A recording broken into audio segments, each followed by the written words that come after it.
welcome back to Japan and to our World Tour Wednesdays, where I'm listening for the first time ever to Within Temptation with their song Angels. I've just done the reaction. If you want to see that before I give you the review now, you know what to do. Pause this video, click the link in the description below, opens up a separate little player where you can watch the reaction with me if you want to do that, just the way we have to do things now. And so if you want to hear the song, if you haven't heard it before, if you just want to see how my face moves as it plays, then pause this video, check out the reaction as linked, because I'm about to give you the review. You ready for the review? I didn't warn you. You're still here. All right, let's do it. Okay, so this one, a lot of the things I want to compliment about this, probably people will take in the wrong way and probably see in a negative light when actually they're very positive. And a lot of the things that I'm probably going to dislike about this, people are going to perhaps take it the wrong way and think that I'm being mean-spirited. However, overall, I just want to say that I did actually really enjoy this. This is the sort of song where if this came on, I'd be like, yeah, that's cool. I might even be tempted to play this myself if I just feel like, having something like rock anthemic. This is a really cool song. So we have to talk about like some of the interesting things in this. Now, first of all, I will just get the basics out of the way about why I like this, because overall, I would say this is a pretty damn positive review. It was light on the twiddle, and again, twiddle can work, but as a general, I think in my opinion, more often than not, twiddle is used for twiddle's sake in like more heavy rock songs. And so a lot of the time, it's show-offy rather than musical. That's not to say twiddle can't work. Often I think that most bands get better product out of basically writing a song that is just the song. And in this sense, it really worked. Now, of course, yeah, didn't have a huge amount of musical nuance. It was one of those sort of play it straight up songs, but I don't think it needed so much of the nuance. Like I said, nuance being obviously the other side of the twiddle coin. It didn't need that so much because to me this was kind of like, I hate to use the phrase arena rock because I know that's a phrase that different people use very differently, but it felt to me like something that could be played in an arena. It had kind of a big 80s power sort of sound to it, whilst also being combined with some real heavy metal tones. It was easy to listen to, and yet also had the sort of dramatic heaviness to it as well. It was a really good balance, and that particularly came through in the singer's voice, which was wonderful. I loved how she was singing kind of so high and choral, and yet at the same time singing with a sort of a beautiful roundness to her voice, which particularly came out in the choruses when everything was layered up. Nicer use of like sort of little chanting backing vocals there underneath, which gave a sort of nice thickness to things, layered it up perfectly. Really great chorus, really catchy chorus. Like I say, it reminded me in a positive sense of like ever since the whole Lordi thing, there were like loads of countries who try to put forward, hey, here's our metal band.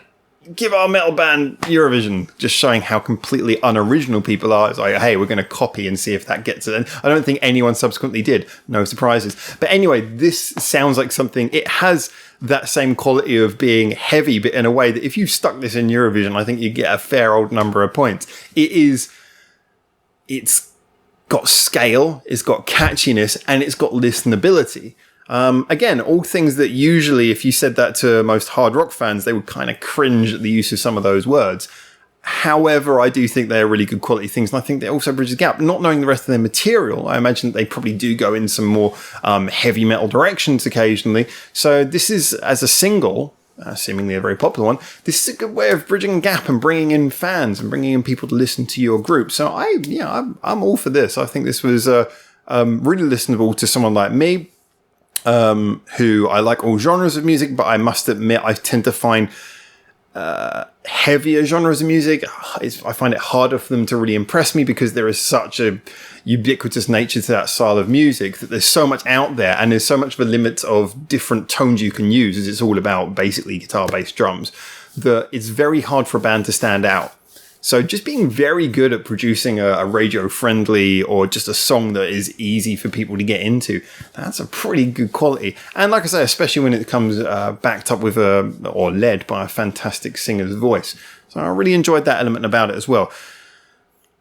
So like I say, really musically, the only thing maybe against it is that I appreciated that it didn't have twiddle, but perhaps a little bit more of nuance here and there would have been great. But overall, it had enough power to kind of see itself beyond any complaints of maybe being a little bit simple on the arrangement side. the bridge went in a good direction, but it had that breakdown bit. I don't know whether that was just for the video or not, but it did seem a little bit like they could have put something in there, which they didn't so much. They could have done something either more spaced out or something a little bit more musical in that. But, you know, that's a small complaint. Overall, really liked it. The video,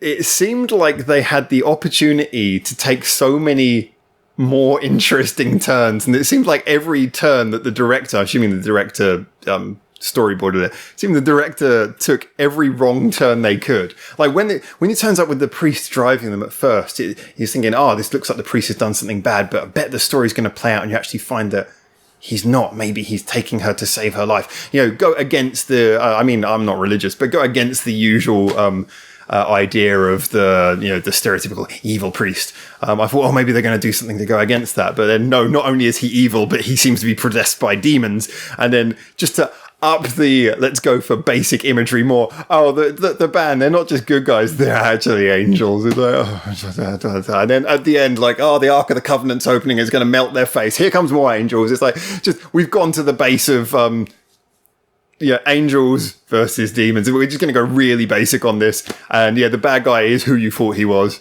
And yeah, there's no intrigue to this at all. It's just, we're going to ham that up. It's kind of like they always say, if you want to do a script and you want a bad guy, usually you go for either Nazis or zombies.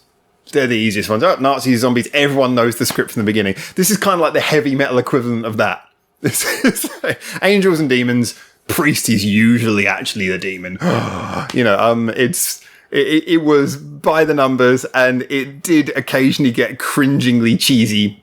I noticed when I played this video was uploaded 12 years ago. I don't know whether that was subsequent because YouTube itself is only 15 years ago at the time of recording. So maybe it was one of those ones where actually the video is much older. I hope it's very old, because the older it is, the more it justifies the use of stereotypes. But yeah, that video had me to the point at the end of a slight sort of cringing, everything about this, right from the bit at the beginning with the sweeping cameras where they're standing by a tree. I don't know why trees have such a significance, but, trees, maybe it's the connection to Earth or something. I don't know. This video was so stereotypical that I wish that they'd thrown in some sort of gag so that we knew it was a fourth wall trick. But it was watchable. It did that thing well. But yeah, I must admit, if I was in charge, if that video had been handed back to me, I'd have gone, right, okay, you need to make it more clear that it's a parody. And if they said, no, we're serious, I'd have been like, I see. Call someone else. But yeah. I thought I have to go out on a tangent on the video, because that video really did it had me sort of focusing almost more on the video than the song at certain points. But anyway, as a song, great stuff. Really enjoyed it. I like the fact that it takes a nice, listenable approach. I guess the two things that usually impress me the most is either be really experimental and do something really out there, or if you're going to be a bit poppy, be really good. Be something that everyone can enjoy. And if you can be something that everyone can enjoy within your own genre, you're doing something right. So, as always, get in the comments now. I think it's going to produce some interesting comments. Whether you know this song or not, whether you know the artist or not, whether you liked it or not, get in there. Tell me what you think. Music is all down to a subjective opinion. I can talk as someone who's worked with music my entire adult life, but it does not mean my opinion is more important than yours. So please justify what you think. I'm looking forward to reading them. I'll try to reply to as many as I can. And certainly, if you like this video, then like and subscribe and all the YouTube stuff.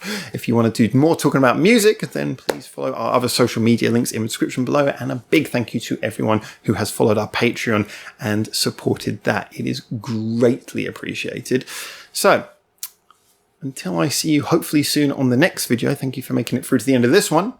And for now, from Japan, ciao, ciao.